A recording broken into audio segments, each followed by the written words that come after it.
Hello बच्चों, आज की वर्कशीट है 11 सामाजिक विज्ञान इतिहास और ये कक्षा 7 के लिए है और इसका शीर्षक है दिल्ली के सुल्तान। तो इसमें 4 चित्र दिए हुए हैं आपको और उनके आगे क्या है ये देखते हैं हम लोग। ये पहला हो गया, ये दूसरा, ये तीसरा और ये चौथा। तो इसमें क्या है, उसके नीचे उसके नाम दिए हुए हैं। कुव्वतुल इस्लाम या जामा मस्जिद, दूसरा है बेगमपुरी मस्जिद, तीसरा है मोठ मस्जिद और चौथा है जमाली कमाली मस्जिद। तो इसमें इसके नीचे दिया हुआ है कि उपरोक्त चित्र में दी गई मस्जिदों के निर्माण काल और उससे जुड़ी अन्य जानकारी अपनी पाठ्य पुस्तक की सहायता से एकत्र कीजिए। तो आप अपनी किताबें खोल लेंगे और उनमें इन मस्जिदों के बारे में जो भी जानकारी उसमें दी हुई है, आपको उसका टाइम पीरियड, मतलब इसका निर्माण कब किया गया और इसको किसने निर्माण कराया आदि अन्य जो जानकारी आपको मिलती है, तो वो आपको अपनी किताब से उसमें लिखना है। ठीक है। उसके आगे क्या दिया हुआ है ये देखते हैं। दिल्ली के आरंभिक सुल्तान विशेषकर इल्तुतमिश सामंतों और जमींदारों के स्थान पर अपने विशेष गुलामों को सूबेदार नियुक्त करना अधिक पसंद करते थे। इन गुलामों को फारसी में बंदगा कहा जाता था। इन्हें सैनिक सेवा के लिए खरीदा जाता था। तो जो आरंभिक सुल्तान होते थे, दिल्ली के आरंभिक सुल्तान थे इल्तुतमिश, उनमें विशेषकर था वो क्या करता था कि जो सामंत और जमींदार होते थे उनके स्थान पर वो अपने विशेष गुलामों को नियुक्त करना ज़्यादा पसंद करता था। इन गुलामों को फारसी में बंदगा क्या कहा जाता था, बंदगा कहा जाता था। बंदगा मतलब गुलाम होता है। ठीक है। तो इनको फारसी में बंदगा कहा जाता था और इन्हें जो है सैनिक सेवाओं के लिए खरीदा जाता था। कोई भी सैन्य सेवा करानी हो, अगर कभी युद्ध होता है तो ये गुलाम जो है उनकी सहायता करते थे, उनके लिए युद्ध लड़ते थे। तो इल्तुतमिश अपना जो है इन गुलामों को सूबेदार मतलब अपना सेनापति आदि पदों पर इनको नियुक्त करता था। अब आगे देखते हैं। खलजी और तुगलक शासक बंदगा का इस्तेमाल करते रहे और अपने आश्रित निम्न वर्ग के लोगों को भी ऊंचे राजनीतिक पदों पर बैठाते रहे। ऐसे लोगों को सेनापति और सूबेदार जैसे पद दिए जाते थे।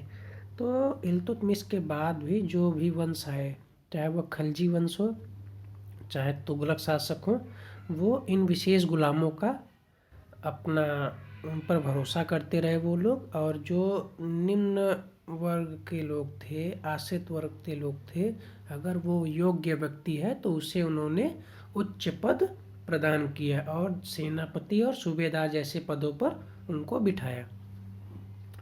अब इसके बाद देखते हैं, गुलाम और आश्रित अपने मालिकों और संरक्षकों के प्रति वफादार रहते थे। ठीक है। तो इसमें क्या है कि जो भी गुलाम व्यक्ति होता था वो सिर्फ अपने मालिक के प्रति या जो उसका संरक्षक है उसके प्रति वफादार रहता था, मगर उनके उत्तराधिकारियों के प्रति नहीं। वो उनके प्रति तो वफादार रहते थे, लेकिन जो उनके पुत्र हैं वो उनके प्रति वफादार नहीं रहते थे। तो फिर इससे समस्या क्या हुई, जब नए सुल्तान होते थे, जो नए सुल्तान बनते थे तो उनके अपने विशेष नौकर होते थे, उनके अपने विशेष गुलाम होते थे जिनको बंदगा ही कहा जाता था। तो जब उनके अपने विशेष गुलाम होते थे तो वो अपने पिताजी के, अपने अब्बा के गुलामों को वरीयता नहीं देते थे और अपने गुलामों को वो प्रोत्साहन देते थे, उनको पदों पर बिठाते थे। तो इससे क्या होता था, जो पुराने गुलाम हैं और जो नए गुलाम हैं उनमें टकराहट होती थी। ठीक है, जिससे समस्याएं उत्पन्न होती थी। आगे देखते हैं। सुल्तानों की तरह खिलजी और तुगलक शासकों ने भी सेना नायकों को भिन्न भिन्न आकार के इलाकों के सूबेदारों के रूप में नियुक्त किया। ये इलाके इक्ता कहलाते थे और इन्हें संभालने वाले इक्तादार या मुक्ति कहे जाते थे। तो जो खिलजी और तुगलक शासक थे उन्होंने सेना नायकों को भिन्न भिन्न आकार के इलाकों के सूबेदार के रूप में नियुक्त किया। इलाके देखो छोटे भी हो सकते हैं, बड़े भी हो सकते हैं। तो उन्होंने क्या किया कि जो ये इलाके इक्ते कहलाते थे, जो इलाके होते थे, जो एरियाज़ होते थे, उनको इक्ता कहा जाता था, और जो उसको संभालता था उसको इक्तादार या मुक्ति कहते थे। ठीक है, जो उसका प्रमुख व्यक्ति होता था उसको इक्तादार या मुक्ति कहा जाता था। आगे देखते हैं। मुक्ति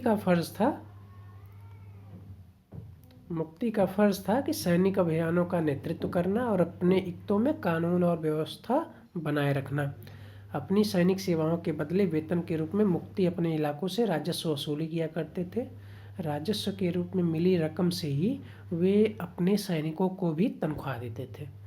तो कोई भी उनको एक एरिया दिया जाता था, मुक्ति को या इक्तेदार को एक एरिया दे दिया जाता था, और वो क्या करते थे, जब भी कोई युद्ध लड़ाया जाता था तो वो उनका नेतृत्व करते थे। ठीक है, वो उसके नेता होते थे जो अपनी सेना को लीड करते थे, और उनका काम क्या होता था, जो उनको क्षेत्र मिला हुआ है वहाँ पे कोई विद्रोह ना होने पाए, शांति व्यवस्था बनी रहे, सभी चीज़ें जो है आराम से चलती रहें।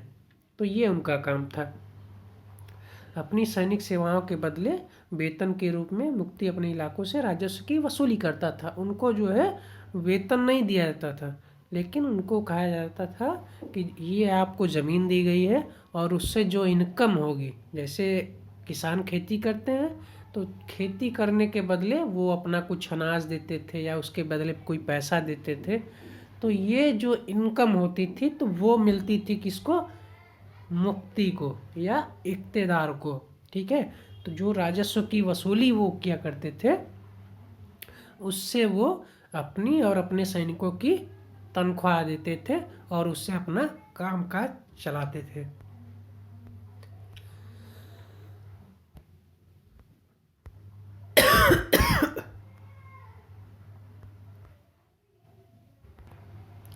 तो अब हम आगे देखते हैं, आगे क्या है।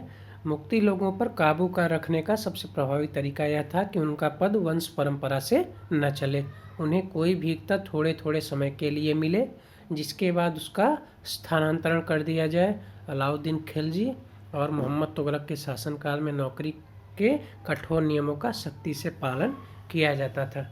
तो अगर कोई व्यक्ति एक ही स्थान पर बहुत दिनों से है तो उसका प्रभाव वहाँ पे स्थापित हो जाता था, इसलिए उनका क्या किया जाता था, उनका प्रभाव स्थापित ना हो और ये व्यवस्था सही से चलती रहे, कोई राजा का विरोध करने की शक्ति न इकट्ठा करने पाए।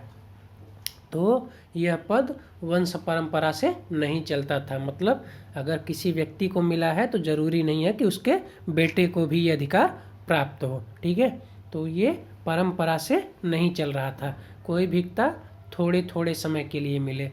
आज उसे यहाँ का इक्तेदार बनाया गया है, बाद में किसी दूसरी जगह का इक्तेदार बनाया जाता था। ठीक है, तो आगे।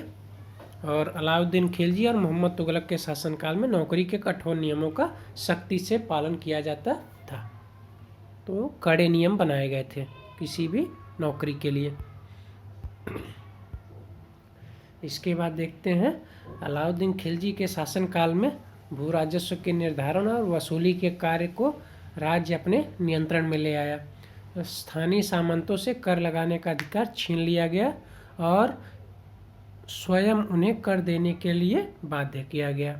उस समय 3 तरह से कर लिए जाते थे। एक था कृषि पर, जिसे खराज कहा जाता था, जो किसान की उपज का लगभग 50% होता था। दूसरा होता था मवेशियों पर, तीसरा होता था घरों पर।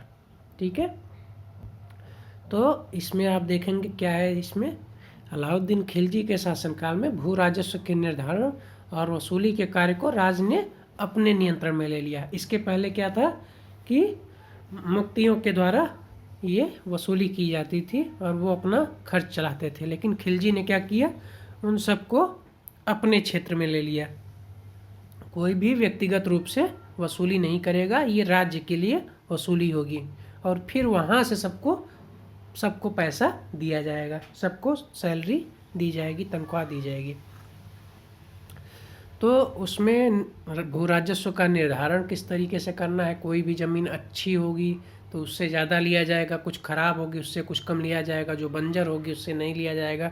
इस तरीके से उसका निर्धारण किया गया, ठीक है। और स्थानीय सामंतों से कर लगाने का अधिकार छीन लिया गया। जो छोटे राजा होते थे, वहाँ के जमींदार होते थे, उनसे ये अधिकार छीन लिया गया कि आप कोई कर नहीं लगाएंगे, कर जो है राजा लगाएगा, सुल्तान लगाएगा। और उन छोटे राजाओं से भी कर देने के लिए उन्हें कहा गया कि आप लोग भी कर देंगे। उस समय 3 तरीके के कर प्रमुख होते थे। पहला होता था कृषि पर कर, जिसे खराज कहा जाता था। यह किसानों की उपज का लगभग 50% होता था। कोई भी उपज अगर हो रही है तो उसका 50% मतलब आधा भाग जो है कर्ज के रूप में, कर्ज क्या मतलब कर के रूप में राजा को दिया जाता था। किसान उसे अपनी उपज का आधा हिस्सा जो है कर के रूप में देता था। दूसरा होता था मवेशियों पर। आपके कितने मवेशी हैं, वो किस कैटेगरी के हैं, किस कोटि के हैं, उनसे किस प्रकार से कार्य किया जाता था, उस हिसाब से उन पर कर लगाए जाते थे। वो भी व्यक्ति के द्वारा चुकाए जाते थे। तीसरे होते थे घरों पर। जो भी घर बनाए गए हैं वो किस हिसाब से हैं। कोई छोटा घर है उस पर अलग कर होता था, कोई विशाल घर है उस पर अलग होता था। तो ये 3 प्रकार के प्रमुख कर होते थे। कृषि पर, दूसरा है मवेशी पर, चौथा है घर पर।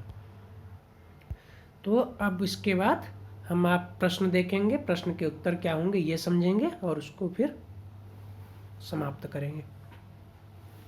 तो पहला क्वेश्चन है, यदि आप सल्तनत काल में इक्तेदार होते तो कौन कौन से कार्य करने होते। ठीक है, तो ये आप देखेंगे कि कौन कौन से कार्य आपको करने होते।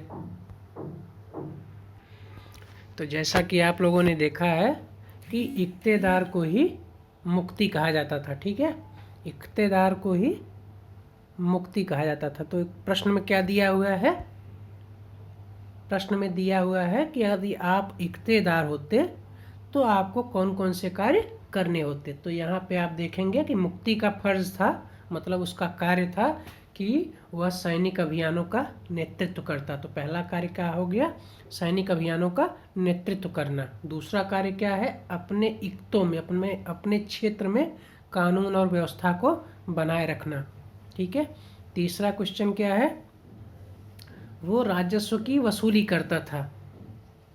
राजस्व मतलब कर जो है, उसके क्षेत्र में जो कर होते थे उसको वो इकट्ठा करवाता था और उसको इकट्ठा करवाने के बाद उसी रकम से वो अपने सैनिकों को सैलरी देता था।